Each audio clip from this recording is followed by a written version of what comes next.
Hi there.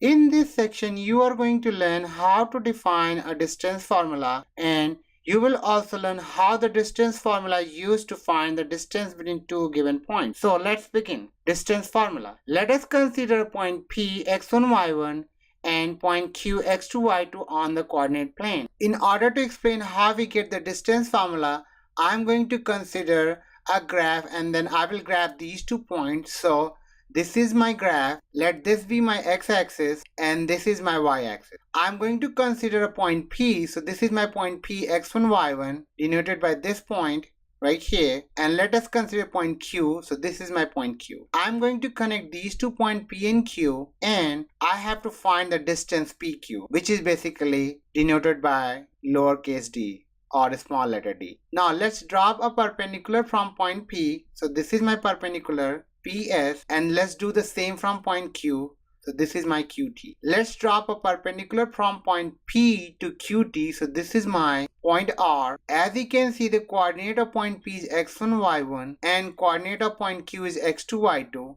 So this distance from P to R is x2 minus x1, and distance between R and Q is y2 minus y1. Then we can write PR is x2 minus x1 and QR is y2 minus y1, and let PQ is D. As you can see, triangle PQR is a right triangle, so we can use the Pythagorean theorem and we can write PQ square is equal to PR square plus QR square, which is over here. Now let's substitute the values of PQ, PR and QR over here. If we do that, we will write D square is equal to x2 minus x1 square plus y2 minus y1 square. Let's take the square root on both sides, and if we do that, we will get D is equal to square root of x2 minus x1 square plus y2 minus y1 square. And basically this is our distance formula, and we can use this distance formula to find the distance between any two given points.